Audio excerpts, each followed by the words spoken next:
begin with a charge against Christianity. There's Lynn White, who is a professor of the history of technology and medieval history at UCLA. In 1966, he gave an address to the American Academy for the Advancement of Science, which was published in the journal Science in 1967, called The Historical Roots of Our Ecological Crisis. And he says, Christianity bears a huge burden of guilt for our ecological crisis. Now, you've got to realize that in 66, 67, people were just waking up to the fact that not everything was as it should be with the environment. Rachel Carson had written Silent Spring, talking about the effect of DDT. People were noticing that the bald eagles in the Everglades were laying eggs with soft shells because they ate fish that had ingested DDT, and the DDT made the eggs soft, and so they were not reproducing. They would fall apart before the eaglets were born.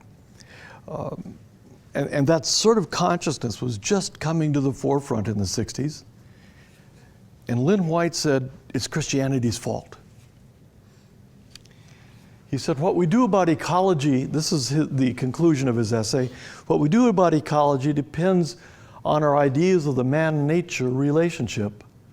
More science and more technology are not going to get us out of the present ecologic crisis until we find a new religion or rethink the old one.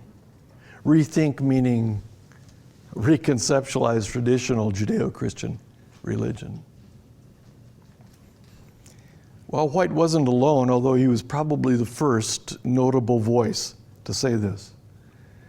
Arnold Toynbee, the eminent historian, in 1973, right almost at the end of his life, wrote an essay, The Genesis of Pollution, pun intended.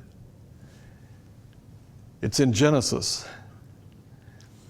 The thesis of this essay, he says, is that some of the major maladies of the present day world, in particular, the recklessly extravagant consumption of nature's irreplaceable treasures and the pollution of those of them that man has not already devoured, can be traced back to a religious cause, and this cause is the rise of monotheism.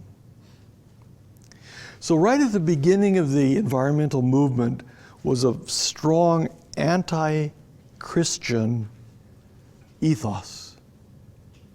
In fact, it's hard to find very much at all written in the late 60s or early 70s that doesn't assume that Judeo-Christianity in Northern Europe and the United States is responsible for any of our environmental problems. Interestingly enough, one of the earliest Christian responses was Francis Schaeffer's book of 1970, Pollution and the Death of Man, A Christian View of Ecology.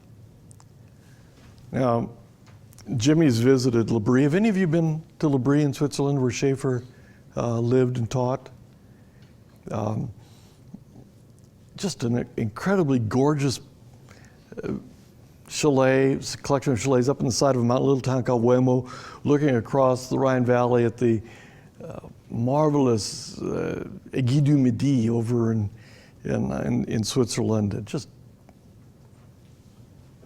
phenomenally beautiful. Every 20 minutes is an entirely different view. Yeah, just incredible. Wildflowers everywhere. And seeing that kind of beauty in Switzerland, Schaeffer was very sensitive to it. But when White's essay came out in '67, he said, I've got to address this. Christianity is not responsible. And so he wrote this book.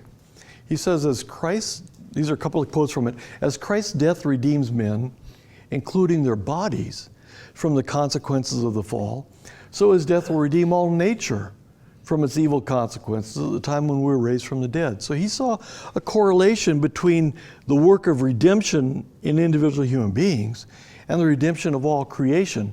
Of course, seeing that in Romans 8, which we'll look at shortly. He says, what we should have, individually and corporately, is a situation where on the basis of the work of Christ, Christianity is seen not to be just pie in the sky, Not just I go to heaven when I die and to hell with everything that's left here, but something that has a possibility of substantial healing now in every area where there are divisions because of the fall. Substantial healing was his key phrase. This is still a good book. It's still worth reading. And it's grounded in a certain theology of creation. Biola University offers a variety of biblically centered degree programs, ranging from business to ministry to the arts and sciences. Visit biola.edu to find out how Biola could make a difference in your life.